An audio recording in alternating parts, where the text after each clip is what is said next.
C'est passé beaucoup de choses. J'ai reçu aussi de l'amour. J'ai reçu de la chaleur.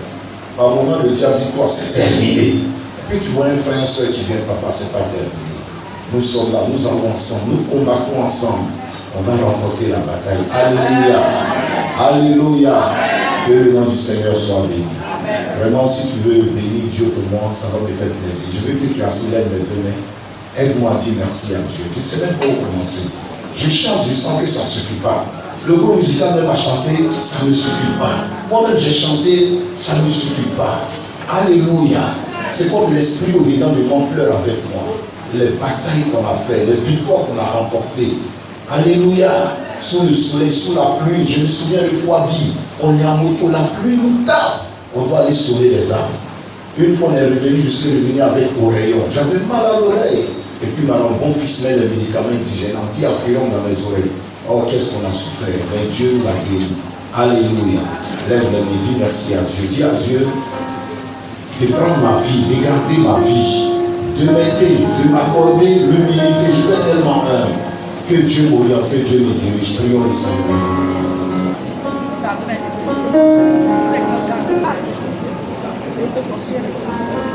Du travail, du succès, Dieu nous a laissé tomber, mais Dieu est toujours avec nous. Dieu est auprès de nous pour nous fortifier. C'est finalement, Maman François, c'est chez elle que j'ai commencé. L'église, merci à Dieu pour toutes ces choses. Bénis le Seigneur. En grosse, toutes ces femmes qui ont combattu pour l'église, qui ont prié, qui ont préparé pendant le mariage, Dieu a été à vos côtés. À ce tout-puissant, bénis-le, bénisse le Seigneur. Nous sommes ce matin dans le but romain. C'est notre test de base. Et c'est l'apôtre Paul qui parle. Paul, l'ouvrier infatigable. Paul, l'apôtre. Paul, le persécuteur qui a rencontré Jésus-Christ sur le chemin de Damas. Alléluia. Ce que je voudrais que nous sachions premièrement ce matin, c'est de comprendre ce que c'est l'évangile. Alléluia. Ce que c'est l'évangile. Et deuxièmement, nous allons voir Paul et l'évangile. Et troisièmement, nous allons voir ce que Dieu attend de toi. L'évangile, mes bien-aimés, c'est la bonne nouvelle du salut. C'est la bonne nouvelle que Dieu a disposée sur la terre afin que par celle-ci, par celle-là, nous soyons sauvés. Nous soyons libérés. Nous soyons libérés de l'emprise de l'enfer, de l'emprise des ténèbres, de l'emprise des maladies, de l'emprise des échecs, de l'emprise de la confusion. L'évangile, c'est la bonne nouvelle. Quelqu'un dit avec moi, bonne nouvelle. J'ai pas entendu. J'ai pas entendu. Donc l'évangile, c'est la bonne nouvelle pour être sauvé. L'évangile, c'est la bonne nouvelle du royaume des dieux. Quand vous prenez les 4 évangiles, vous découvrez en eux la vie du Seigneur Jésus, sa naissance miraculeuse, sa vie extraordinaire, sa mort, sa résurrection, son ascension. Tout cela, mes bien-aimés, toutes ces choses ont bien un but pour notre victoire sur les diables, ont bien un but pour notre victoire sur les œuvres des ténèbres. Donc dans l'évangile, quand nous pratiquons les 4 évangiles, nous découvrons un roi, le roi des rois, le Seigneur Jésus qui est venu du ciel comme le Fils des dieux, qui a opéré des miracles, qui a prêché le salut, qui a montré aux hommes la voie du salut, qui a montré comment travailler pour être en communion avec Dieu, pour être glorifié avec Dieu, pour être élevé dans la présence de Dieu, pour manifester la puissance de Dieu. Quand nous lisons les évangiles, nous découvrons le royaume des dieux. Donc la bonne nouvelle nous présente le royaume des dieux. Le royaume des dieux, c'est quoi? Le royaume des dieux, c'est la paix que Dieu nous donne par son esprit, en pardonnant nos péchés, en faisant la rémission de nos péchés par le sang de Jésus-Christ. Ce n'est pas par ton argent. Certains ont pensé parce qu'ils ont de l'argent, s'ils donnent l'argent à un pasteur, l'argent à un prêtre, cela suffit pour qu'ils soient sauvés. Non. Pour être sauvé, il faut reconnaître que tu es pécheur. Pour être sauvé, il faut accepter Jésus dans ta vie. Pour être sauvé, il faut marcher selon la parole de Dieu. Pour être sauvé, non seulement que lorsque tu as accepté Jésus-Christ, tu dois aussi te permettre de donner le fort d'obéir à sa parole. Parce que le Christ a dit, celui qui a honte de moi et de mes paroles, j'aurai honte de lui. Donc, afin qu'il n'ait pas honte de toi à son retour, non seulement tu dois l'accepter, mais deuxièmement, tu dois vivre selon sa parole. C'est-à-dire que tu dois vivre selon le mode de fonctionnement de son royaume. C'est un royaume de paix, c'est un royaume de joie, c'est un royaume d'amour, c'est un royaume de justice. Paul disait en Romains 14, le verset 17, un peu devant, car le royaume de Dieu, ce n'est ni le manger, ce n'est ni le boire, mais c'est la joie, c'est la paix et la justice par le Saint-Esprit. Parlant de la paix, mes bien-aimés, je l'ai déjà dit, c'est être réconcilié avec Dieu. Le mot hébreu, c'est shalom. Dans le monde, pour faire la paix, les hommes essaient de faire des compromissions. On s'assoit autour d'une table, on dit, bon, on prend une résolution qu'on doit obéir, à laquelle on doit accorder beaucoup de crédits pour qu'on puisse sortir de la crise. En Côte d'Ivoire, on a fait des résolutions ici, mais finalement, on a vu qu'il est difficile même parfois à l'homme d'obéir à ses propres résolutions. Finalement, nous sommes tombés dans des moments difficiles. Il y a eu beaucoup de temps difficiles, au point qu'il y a eu beaucoup de morts, il y a eu des disparus, il y a eu des gens jusqu'à aujourd'hui qu'on n'a pas pu retrouver parce qu'on a marché selon un consensus, selon une paix humaine. Mais la paix que Dieu nous donne, elle vient du ciel. C'est la paix que nous avons avec lui-même par la réconciliation qu'il a mis en place dans l'œuvre de la rédemption. C'est-à-dire par la mort de Christ à la croix, Dieu pardonne tes péchés. Dieu fait de toi son enfant. Dieu te donne son esprit. Dieu fait de toi son disciple, son témoin. Dieu fait de toi son ambassadeur. Il te donne donc le ministère de la réconciliation afin que toi aussi tu puisses réconcilier les hommes entre eux et les hommes avec Dieu à la prédication de l'évangile. Donc l'évangile, mes bien-aimés, c'est le salut. L'évangile nous présente la bonne nouvelle du royaume. L'évangile nous dit donc que nous qui étions pécheurs, séparés de Dieu, nous qui étions fils de la rébellion, Dieu nous a réconciliés avec lui par son Fils Jésus. Quelqu'un dit avec moi Amen. Amen. Je n'ai pas entendu. Amen. L'évangile aussi te montre comment posséder la bénédiction de Dieu. L'évangile te dit que Dieu t'a donné son esprit, Dieu t'a donné une famille qui est l'église, Dieu a disposé des choses afin que tu deviennes prospère. Dieu a mis tout un plan en jeu pour que tu vives selon lui, sa loi, la loi de Christ, la loi de son royaume, pour que tu sois épanoui. Alors pourquoi beaucoup sont chrétiens, et ils ont encore des difficultés, pendant qu'on nous annonce que l'évangile est une bonne nouvelle? C'est parce que, les gens disent qu'ils ont accepté Jésus, mais deuxièmement, ils ont eu honte de la parole de Jésus. Au point qu'il y en a qui font aujourd'hui ce que la Bible ne recommande pas. Des pasteurs qui célèbrent des mariages entre hommes et hommes, femmes et femmes, ce que Jésus n'aurait jamais fait. Ils ont épousé la pensée du monde qui dit qu'il faut respecter le choix de chacun. Mais s'il y a un choix à respecter, c'est d'abord le choix du ciel. C'est le choix de Dieu. Le Dieu qui nous a créés, qui nous donne la vie, c'est celui-là qui a mis sur notre chemin la Bible, afin que par la Bible, nous connaissions qui est Dieu, qui est Jésus, quel est le mode de fonctionnement de Dieu, comment est-ce que l'on doit marcher pour être en communion avec Dieu. Si tu lis la Bible et tu es une femme, tu ne frapperas plus ton mari. Parce qu'il y a des femmes qui frappent leur mari. C'est à moi qui as dit ça. On va voir ça la nuit. Si à moi tu as vu ça, on va voir. Alléluia. Amen. Si nous lisons la Bible et nous marchons selon la Bible, il y a des enfants qui ne frapperont plus leur pasteur. Ils sauront que le pasteur est un berger que Dieu a mis dans l'église avec son peuple pour les encadrer, pour les guider, pour les protéger contre les loups ravisseurs, pour leur communiquer la nourriture du ciel. Alléluia. Alléluia. Alléluia.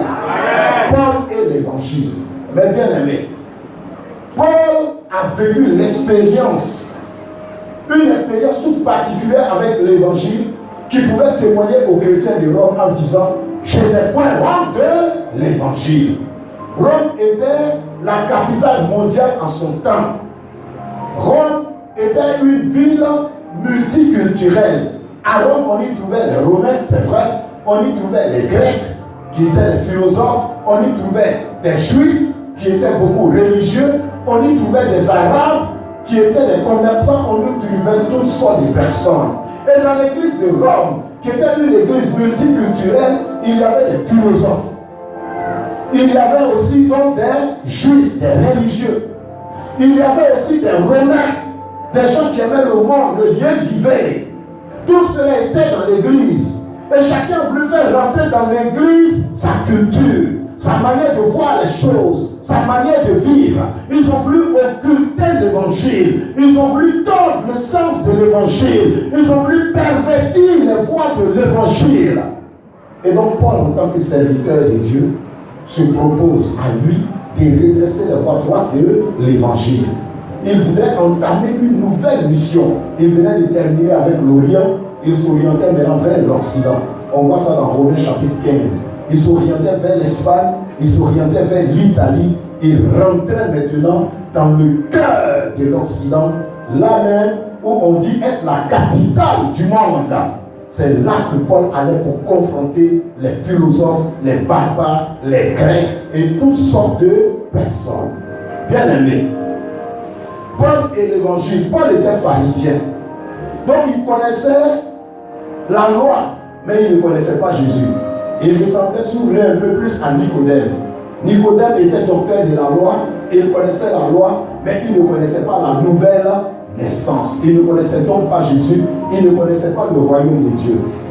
Et aujourd'hui, c'est le danger que nous traversons. Il y en a qui connaissent leur congrégation.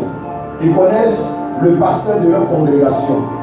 À part Jésus même peut-être le Dieu de leur congrégation. Il y en a qui adorent leur pasteur. Si vous m'adorez, vous n'irez jamais au ciel. Pour aller au ciel, il faut adorer Jésus. Pour aller au ciel, il faut adorer Jésus. Pour aller au ciel, il faut adorer Jésus.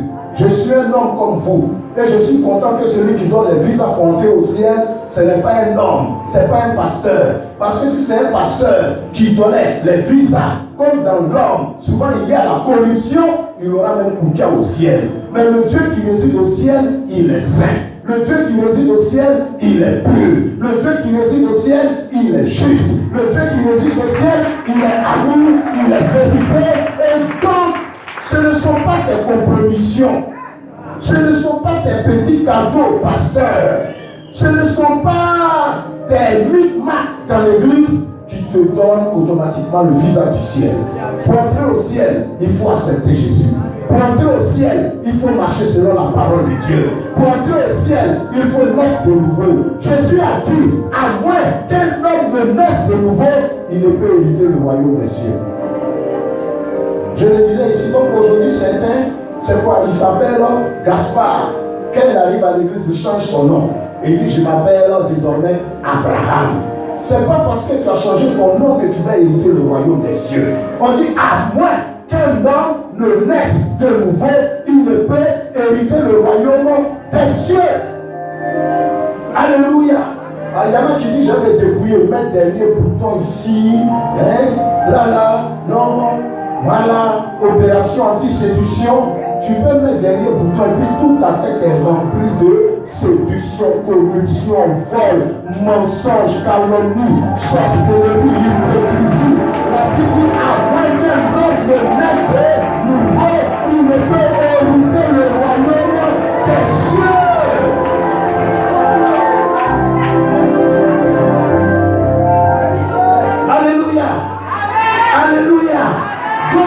c'est parce qu'ils chantent, ils vont forcément hériter le royaume des cieux.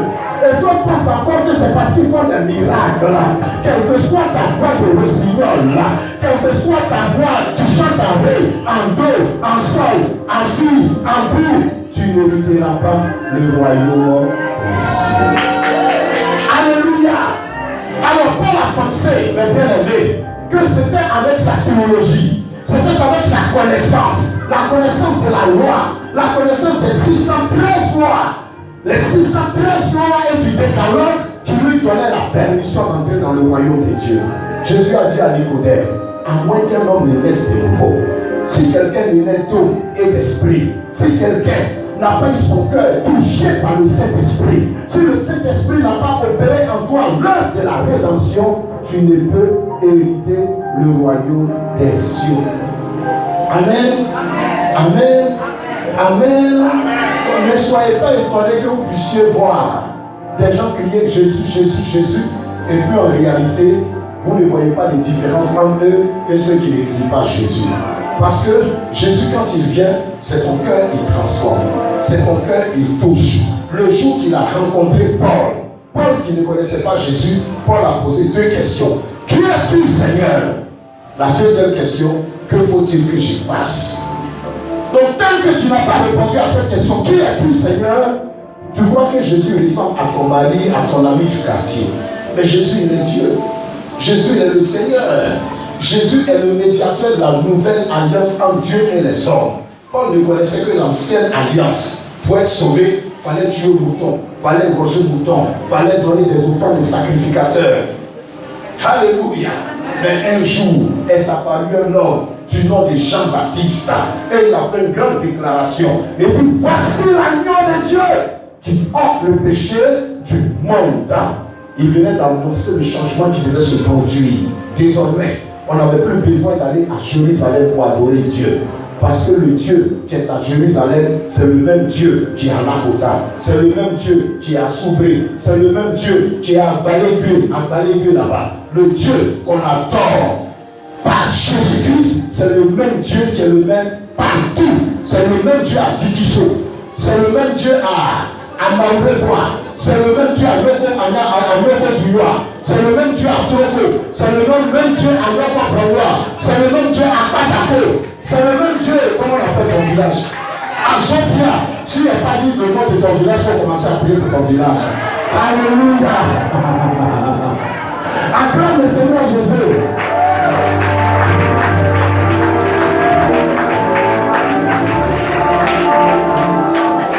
Gloire à Dieu. Gloire à Dieu. Gloire à Dieu. Donc Paul a rencontré Jésus. C'est important de rencontrer Jésus. Quand tu rencontres Jésus, cherche à le connaître. Pour vivre dans le royaume de Dieu, cherche à connaître Jésus. Cherche à savoir ce qu'il aime.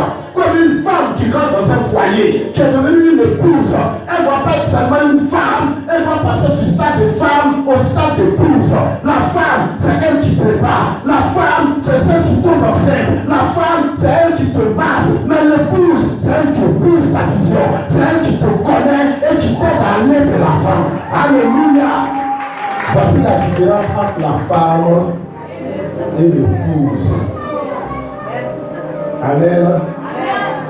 La femme va passer son temps à te dire, mais faut que j'aille au marché. L'épouse te dira quel est le programme du mois, comment on trouve les moyens pour qu'on aille au marché tout le mois. Alléluia. Alléluia. La femme te dira, mon frère colombien, mon village. L'épouse te dira quelle est ta vision pour l'année 2022, qu'est-ce qu'on va construire, qu'est-ce qu'on va faire pour aller où, quel est le plan pour aller de l'avant. Alléluia. L'église doit rechercher à savoir ce que Jésus-Christ aime. Et non seulement rechercher ce que Jésus-Christ va nous donner. Jésus, donne-moi mari. Jésus, donne-moi voiture. Jésus, il faut tout faire dans l'église. Il faut enlever ma robe. Mais le jour où je vais me marier, ma robe de mariage va faire 6 mètres. On s'en fout de ta robe de mariage. Ce qui est important pour toi, c'est d'accepter Jésus. Ce qui est important pour toi, c'est que tu sois en communion avec Jésus. Ce qui est important pour toi, c'est de savoir si ton âme est sauvée. Ce qui est important pour toi, c'est de savoir le prix que Jésus-Christ a payé pour toi. Amen. n'obéissent pas. Parce que quand on va leur annoncer l'évangile, on leur dit viens dans mon église, tu vas te marier. Tu ne fais pas enfant, viens dans mon église, tu vas faire enfant. Est-ce qu'on a besoin de venir à l'église pour faire enfant? Ceux qui vont dans les mosquées, ne font-ils pas des enfants? Ceux qui vont chez les fétichistes, ne font-ils pas des enfants? On vient à l'église pour rencontrer Jésus. On vient à l'église pour appartenir à la communion des saints. On vient à l'église pour glorifier Dieu. On vient à l'église pour marcher selon le plan de Dieu. Dieu a un plan de prospérité pour ta vie. Dieu a un plan de famille pour ta vie. Dieu a un plan de retraite pour ta vie. Dieu a un plan de domaine pour ta vie. Tant que tu ne rencontres pas le plan de Dieu dans ta vie, il y a un cercle. Il y a des gens qui ont de l'argent. Pourquoi ces personnes-là se tuent? Il y a une chante américaine, je ne dirais pas chante, une chanteuse américaine avec tous ses biens qui s'est suicidée. Pourquoi? Pourquoi tous ces hommes avec leurs biens se suicident-ils? Laisse-moi te donner une réponse. Dans la Bible, dans Ecclésiaste 3, le verset 11, il est écrit, il y a un temps pour toutes choses. Et que Dieu fait toutes choses bonnes en son temps. Et il a même mis dans la pensée de l'homme, il a même mis dans le cœur de l'homme la pensée de l'éternité. Ça veut dire que quand Dieu t'a créé, Dieu a mis une place dans ton cœur pour lui. Que tu sois riche, pauvre ou pas, dans ton cœur, il y a une place, un vide que Dieu seul peut occuper. C'est pourquoi Saint Augustin a dit, Dieu qui nous a créés avec la soif des dents. Et il dit son franc-maçon. Vous les voyez, ministres, ils disent sont résicliciens. Ils rejettent Dieu, ils renient Dieu. Quand vous lisez Romains chapitre 1, vous continuez dans la suite, la Bible dit, ils savent que Dieu existe. Je vous le dis, ils essaient de se donner une certaine importance, une certaine raison pour rejeter Dieu. Mais quand ils dorment, au plus profond d'eux-mêmes, ils sont malheureux. Parce que tant que l'homme n'a pas fait la rencontre de son Créateur, il n'est pas à l'aise. L'argent, lui seul, ne donne pas le bonheur. Il y en a qui disent, oh, celui qui a trouvé la femme a trouvé le bonheur, gloire à Dieu. Parce qu'elle t'aide, elle devient une épouse. Mais quand tu es avec ton mari, ta femme, même après 20 ans, elle devient comme ta soeur. Elle devient comme ta soeur. Oui. Et tu finis par comprendre que le bonheur, c'est pas seulement la femme, mais il y a un vrai bonheur que l'enfant ne peut pas donner, que la femme ne peut pas donner. Le véritable bonheur, il vient du ciel, c'est le Jésus.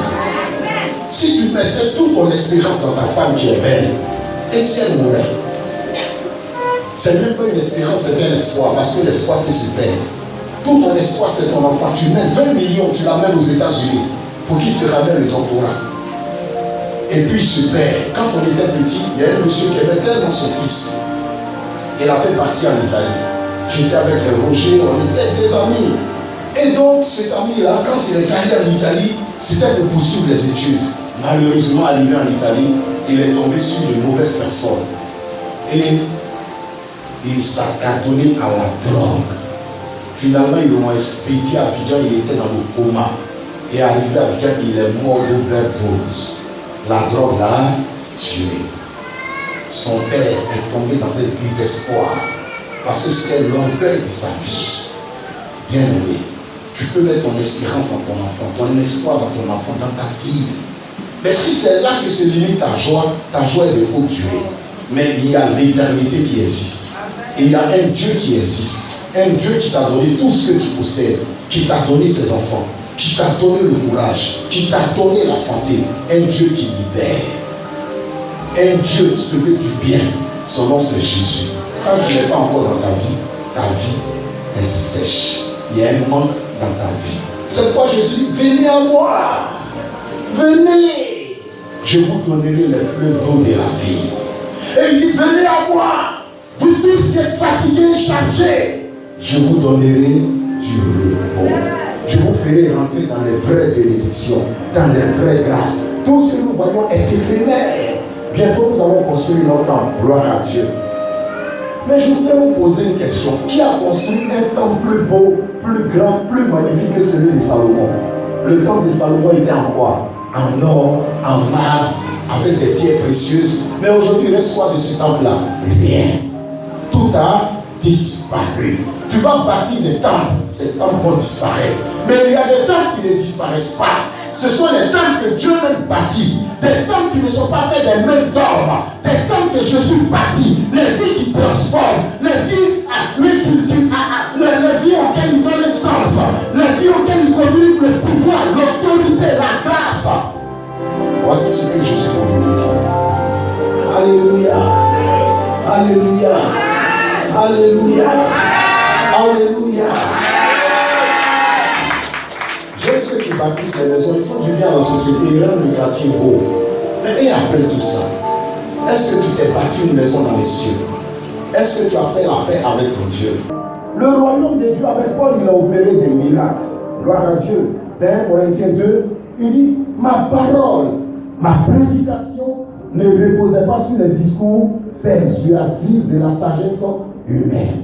C'est-à-dire, ce n'est pas la philosophie, ce n'est pas la psychologie, mais sur une démonstration de puissance, afin que votre foi ne soit pas fondée sur la sagesse des hommes, mais sur la puissance de Dieu. Dis à quelqu'un, soit fondé sur Dieu.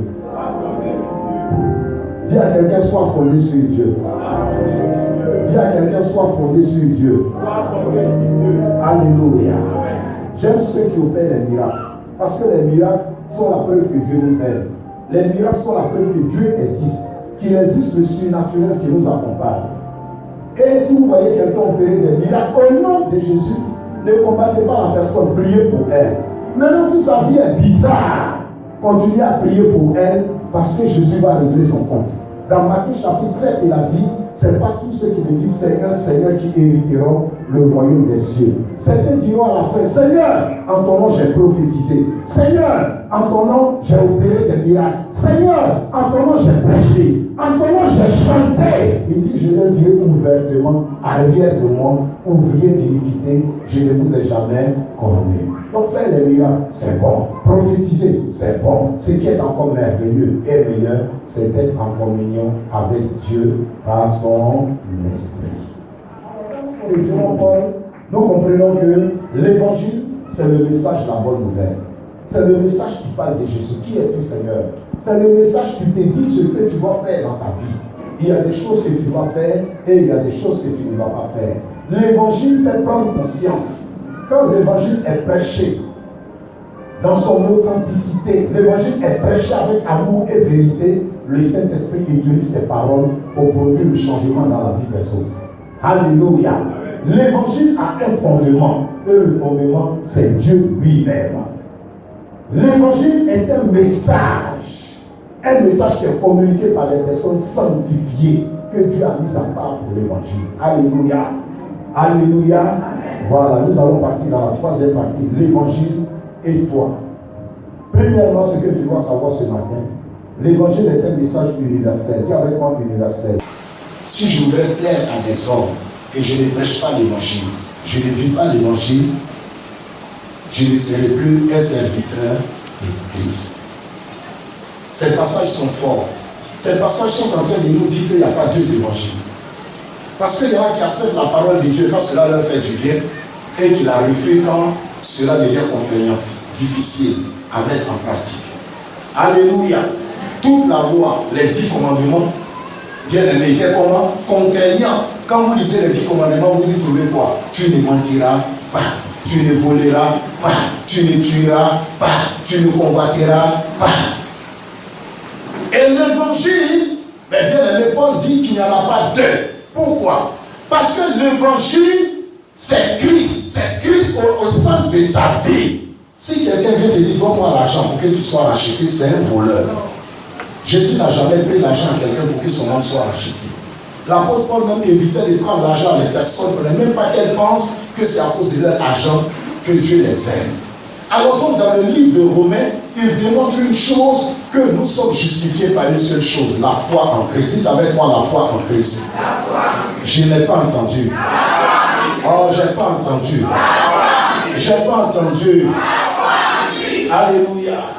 Une fois j'étais avec un missionnaire, puis une dame est venue me voir. Mais papa, pourquoi vous dans votre église là, on ne vend pas d'huile, on ne vend pas du sel, on ne vend pas piment, l'eau. Et puis c'est le marché, tout ça, ça se vend.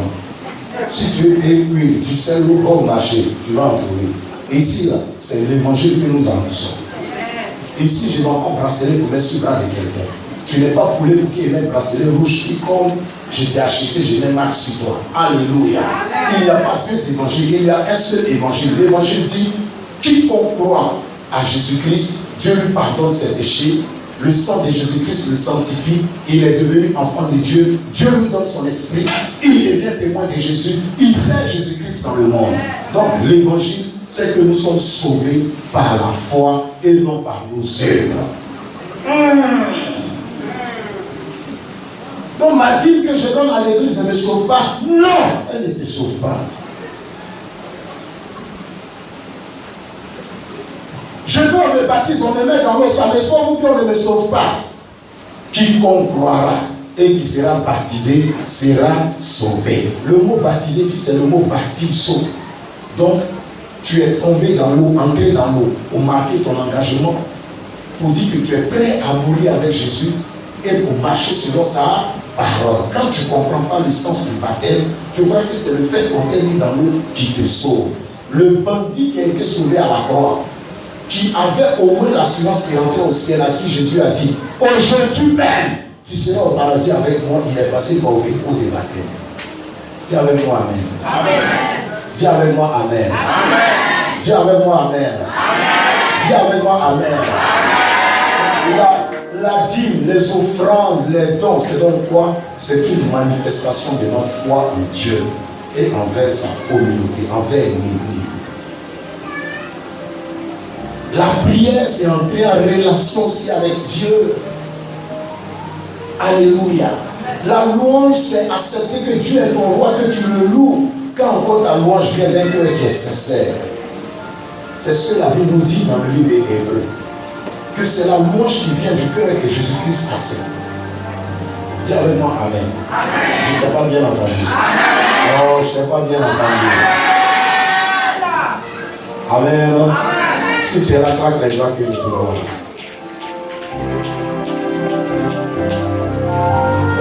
Amen. Donc nous devons annoncer cet évangile. Mais aujourd'hui, on essaie d'annoncer un évangile pour plaire à des hommes. Oh mon frère, c'est vrai. Viens. Quand tu vas venir dans notre église là, l'église appartient. Jésus dit, je bâtirai mon église. Le véritable propriétaire de l'église, c'est Jésus. Mon pasteur, il est fort. Mon pasteur, il prêche. La Bible dit, qui es-tu? Qu'est-ce que tu as que tu n'aies reçu? Prie que ton pasteur demeure dans la foi. Il demeure dans la vérité. Il demeure humble. Il demeure dans la communion avec le Saint-Esprit et qu'il soit toujours une bénédiction dans la main de Dieu. Prie que ton pasteur soit toujours attaché à Jésus-Christ, que son âme soit sauvée. Parce que Jésus a dit, ne vous réjouissez pas de ce que les démons vous soient soumis, mais réjouissez-vous parce que vos noms sont écrits dans le livre de vie. Voici ce qui va t'apporter la joie. Alléluia. Alléluia. Alors vous avez vu, Paul dit, il prêche aux Grecs et aux barbares. C'est ce que notre bien-aimé a lu tout à l'heure dans Romains 1,14. Les Grecs, c'est qui? Quand tu prends dans la version française courante, il dit, je prêche aux civilisés et aux non-civilisés. Je prêche aux intellectuels et je prêche aux ignorants. Alors il y en a qui ne prêchent pas l'évangile de toi. Mon français là, mon vilain français là, mon mauvais français là. Faut pas, je vais dire le règne. Je vais dire la loi. Ils vont se moquer de moi. Dis ton le règne. Dis ta la reine. Dieu utilisera ton niveau intellectuel par le Saint-Esprit qui est en toi pour apporter des transformations, des changements dans la vie des gens. Alléluia. Il y avait un homme de Dieu en Afrique du Sud. Il a mis son témoignage dans lui. Il bégayait tellement. Avant même de dire Amen, c'est difficile. Donc un jour, il y a une dame qui l'a découvert, son mari devait avoir une maladie. Elle a conduit l'homme là-bas. L'homme dit, bon, je vais prier pour vous, mais je vais vous exhorter. Et il a pris la Bible. Vous savez que Jésus, c'est lui le Fils de Dieu pour votre salut. Et il a dit à la dame, je viens. On dirait qu'il avait besoin, il a entré en chambre. Il devait venir, l'homme a dit à sa femme, c'est l'homme-là qui a prié pour moi, j'ai guéri. De toute façon, il met le temps. Et quand il est sorti, il est arrivé, il a dit au monsieur, crois, et ne sois pas incrédule, c'est par moi que Dieu va te sauver. Le monsieur dit, mais comment tu as entendu? Il dit, quand tu parlais, Dieu a ouvert mes oreilles. Maintenant, la même, je te donne au nom de Jésus que tu es guéri. Quand il a fini, le cancer a séché instantanément et l'homme a guéri. Alléluia. Alors ne mets pas de limitation à l'onction de Dieu qui est dans ta vie. Ne mets pas de limitation à l'évangélisation, mes bien-aimés frères. Ne mets pas de limitation à la grâce que Dieu t'a communiquée. Cette grâce est pour sauver les vies. Et les vies sont partout. Les vies sont dans les villages, dans les campements. Les vies sont partout. Oh, il y a des hommes de Dieu qui nous font tellement plaisir en Côte d'Ivoire. Des hommes de Dieu qui vont jusqu'au Libéria, qui vont jusqu'en Centrafrique, dans des endroits où il y a la guerre, pour annoncer le royaume de Dieu, pour annoncer l'amour de Dieu, pour annoncer la vie de Dieu. Mais vous savez, certains, leur royaume se limite à Abidjan. C'est là-bas sont les boss. C'est là-bas ils peuvent avoir les meilleures voitures. Parce qu'à la Kota, à Guibélois, à Divo, à Blolequin, à Soaoyen, bien-aimé, tu vivras par ta foi. Tu démontreras la véracité de l'évangile que tu prêches. Il faudrait les preuves de cet évangile. Il faudrait des résurrections, des guérisons et prêt à encaisser des coups pour le royaume de Dieu. Alléluia. Abidjan, tu vas t'insulter, tu l'amènes à la police. Tu dis sur ton pasteur, mais tu l'insultes là, il te met en prison. Alléluia. Ici, je me souviens, pasteur Akilas, qui avait une moto, quelqu'un des taxis moto, quelqu'un roule sa moto, il ne fait pas versement. Akilas dit, je vais t'arracher ma moto, je vais t'envoyer à la gendarmerie. Et dis-toi, un pasteur, oh, tu veux me mettre en prison à cause des motos, oh, il a oublié qu'il vole son argent. Alléluia. Je voudrais dire à un homme pour terminer que l'évangile, c'est la puissance de Dieu pour apporter le changement. C'est l'évangile qui nous rend juste, qui produit en nous la justice de Dieu. Ici, la justice de Dieu, dans le contexte grec, c'est tout simplement se tenir debout devant Dieu. Tant que quelqu'un n'a pas compris l'évangile, il n'a pas compris que l'évangile est la voie de Dieu pour sa bénédiction, pour son salut, la personne meurt dans ses raisonnements. C'est écrit dans 2 Corinthiens 4. Si notre évangile est voilé, il est voilé pour ceux qui périssent, il est voilé pour ceux dont le Dieu de ce siècle a aveuglé l'intelligence afin qu'ils ne puissent pas briller la gloire de l'évangile. Il y a une gloire sur l'évangile. Il y a une gloire sur les paroles qui sont dans ta bouche. Il y a une gloire que Dieu a déposée sur tes paroles, en sorte que quand tu parles, les vies sont libérées, les vies sont guéries, les vies sont transformées. Et c'est pour cela que Dieu t'a convoqué, pour que tu deviennes témoin de l'évangile, témoin du royaume de Dieu. Aujourd'hui, l'église jeûne ensemble. Nous terminons notre jeûne le mercredi 1er. Il y a des groupes qui vont jeûner. Mais nous terminons. Ce que je voudrais que tu retiennes, la puissance de Dieu se manifeste dans l'évangile. Ne sois jamais déçu de vivre l'évangile. Ne sois jamais déçu de Jésus-Christ qui est ton Seigneur. N'aie jamais honte de lui. Quelle que soit la situation, n'abandonne pas Jésus. Il peut y avoir des moments difficiles où on va t'obliger de vouloir vivre selon des traditions, des coutumes qui n'honorent pas Dieu. Où on va te dire qu'il faut manger nourriture qu'on a mis dans la bouche des cadavres. Où on va te dire ta fille a accouché chez toi. Il faut qu'elle donne forcément un cabri. Ce n'est pas dans la parole de Dieu, ce n'est pas vrai, c'est faux. Il faut redresser les choses. Revenez à l'évangile. Vivez l'évangile. Prêchez l'évangile. Si vous avez senti que l'évangile est bon, partagez l'évangile. Partagez l'évangile dans votre quartier. Faites des projections de films si vous ne savez pas parler. Invitez des évangélistes pour vous aider à évangéliser. Que cette année s'achève dans la victoire dans le nom de Jésus. Que nos prières montent jusqu'à Dieu dans le nom de Jésus. Prions aussi pour ces personnes qui commandent aujourd'hui, qui dominent aujourd'hui. C'est le plan de Dieu selon 1 Timothée chapitre 2 qui voudrait que tout homme soit sauvé, y compris les rois, les présidents, les chefs. Tant que nous prions pour ces personnes, Dieu se souviendra d'elles, Dieu les trouvera dans leur chambre, ces personnes entendront l'évangile du royaume et ces personnes seront sauvées. Revenons au royaume, c'est la pensée de Dieu. Le royaume, c'est la vie de Christ. C'est le modèle que Dieu a donné. On veut tellement vivre selon nous-mêmes, selon les systèmes qui n'honorent pas Dieu, que mes bien-aimés, nous sommes en train de voir notre monde mourir. La solution, c'est Jésus. Que Jésus vous bénisse, que sa grâce repose sur vous. Soyons bénis au nom de Jésus. Amen.